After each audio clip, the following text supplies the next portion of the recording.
السلام علیکم۔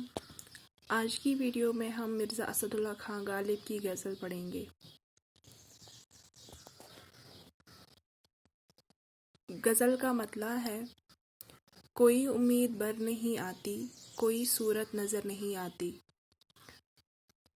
امید بر نہیں آتی، امید بر نہ آنا مطلب امید پوری نہیں ہونا۔ صورت کا مطلب یہاں پر ہے کوئی تدبیر یا طریقہ۔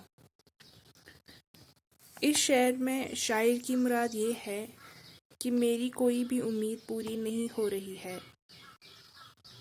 میں بہت ہی مشکل میں ہوں اور تذبذب میں ہوں، اور اس مشکل سے نکلنے کا کوئی بھی طریقہ مجھے نظر نہیں آ رہا ہے۔ تذبذب کا مطلب ہے دو راہ پر کھڑا ہونا، یعنی ڈیلیما میں۔ موت کا ایک دن معین ہے، نیند کیوں رات بھر نہیں آتی۔ معین کا مطلب ہے طے ہونا، یعنی شاعر کہتے ہیں کہ موت تو ایک دن طے ہے، سب کو ایک نہ ایک دن موت کا پیالہ چکھنا ہے۔ نیند کیوں رات بھر نہیں آتی، لیکن موت کے بارے میں سوچ کر مجھے نیند نہیں آ رہی ہے۔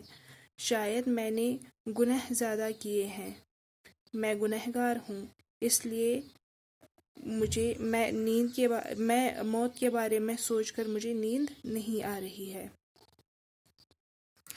آگے آتی تھی حال دل پر ہنسی، اب کسی بات پر نہیں آتی۔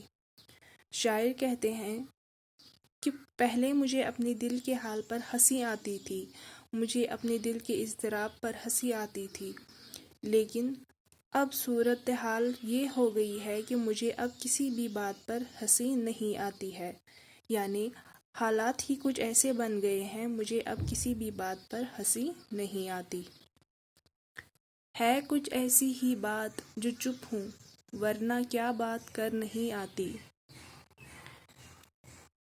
شاعر فرماتے ہیں کہ کچھ ایسا راز ہے یا کوئی ایسی ہی بات ہے جس کی وجہ سے میں خاموش ہوں، ورنہ مجھے بھی باتیں کرنا آتا ہے۔ شاعر یہاں پر اپنے معشوق کا بھرم رکھنا چاہتا ہے، وہ اپنے راز کسی پر عیاں نہیں ہونے دینا چاہتا ہے۔ اس شعر کے ساتھ ایک اور شعر میل کھاتا ہے: میں بھی منہ میں زبان رکھتا ہوں، کاش پوچھو کہ مدعا کیا ہے۔ کعبے کس منہ سے جاؤ گے، کعبے کس منہ سے جاؤ گے غالب، شرم تم کو مگر آتی نہیں۔ مرزا اسد اللہ خان غالب یہاں اپنے آپ سے مخاطب ہو کر فرماتے ہیں کہ کعبہ کس منہ سے جاؤں، میں نے زندگی میں اتنی برائیاں کی ہے، اتنے گناہ کیے ہیں کہ اب کعبہ جا کر خدا کے گھر میں جا کر میں ان کو کیا منہ دکھاؤں گا۔ یعنی یہاں پر شاعر اپنے گناہوں کی وجہ سے بہت ہی شرمسار ہے۔